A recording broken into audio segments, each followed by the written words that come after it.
안녕하세요. 4월 13일 화요일 큐티 출애굽기 4장 18절에서 23절로 하나님의 지팡이를 든 모세라고 하는 제목으로 큐티 나눔하겠습니다.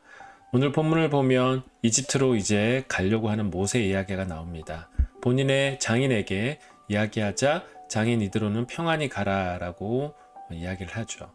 그러면서 하나님 한 번 더 모세에게 컨펌을 하시는데 너를 죽이려고 하던 자들이 다 죽었다. 모세는 사실 자기를 죽이려고 하던 자들을 피해서 모세는 광야에 왔죠.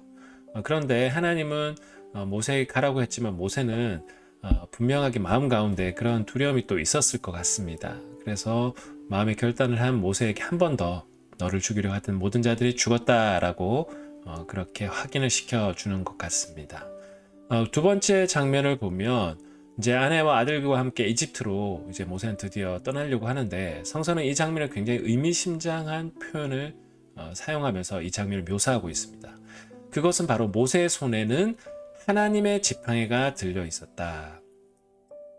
평범한 목자들이 들고 있는 이 막대기, 그 막대기를 하나님은 뭐라고 표현하냐면 하나님의 지팡이다라고 굉장히 다른 의미로 표현을 하고 있습니다.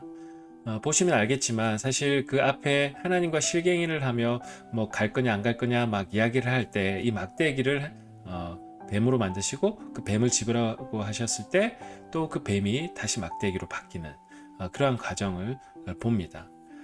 사실 나중에 후반부에도 이야기하겠지만 이집트의 상징적인 그것은 동물이 뭐냐 하면 뱀입니다.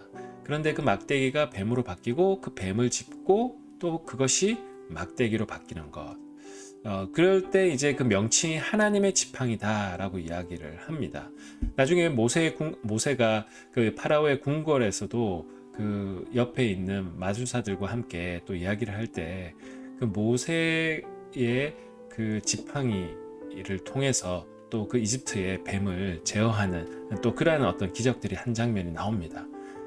즉 하나님이 사용하시는 이 지팡이다라고 하는 이 장면을 통해 하나님이 그냥 단순한 막대기가 아니라 하나님을 순종하는 사람들의 손에 들려진 이 지팡이는 전혀 새로운 하나님의 역사를 일으키는 도구가 될 것이다 라고 하는 암시가 여기에 담겨져 있는 것 같습니다. 그런데 하나님은 이 능력을 주시면서 또한 한편으로는 마음에 딱딱한 마음을 가지고 강팍한 마음을 가진 파라오에 대한 이야기도 하십니다. 그래서 이미 예고를 하시죠. 이 파라오는 결코 순탄하게 순순히 보내주지 않을 것이다.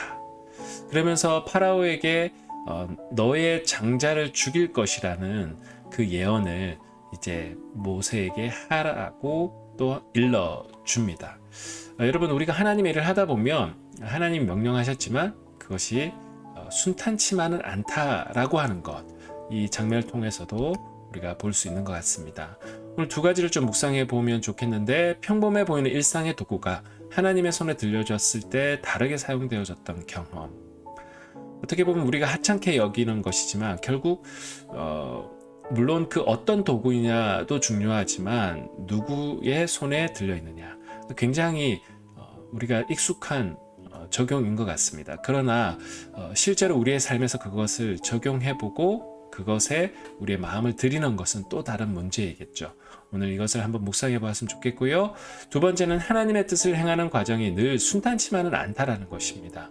그러나 그 과정 중에 더욱 하나님을 깊이 체험하는 그런 과정이 있을 텐데 우리에게도 비슷한 경험들은 있지는 않았는지, 또한 한편으로는 하나님의 일을 내가 하고자 하지만 지금 혹시 순탄치 않은 상황 가운데 있는 분들 있으시다면 오늘 그것 또한 하나님께 올려드리면서 이 장면을 통해서 우리가 기도로 좀 하나님 앞에 올려드리는 하루 되시길 주님의 이름으로 축복합니다.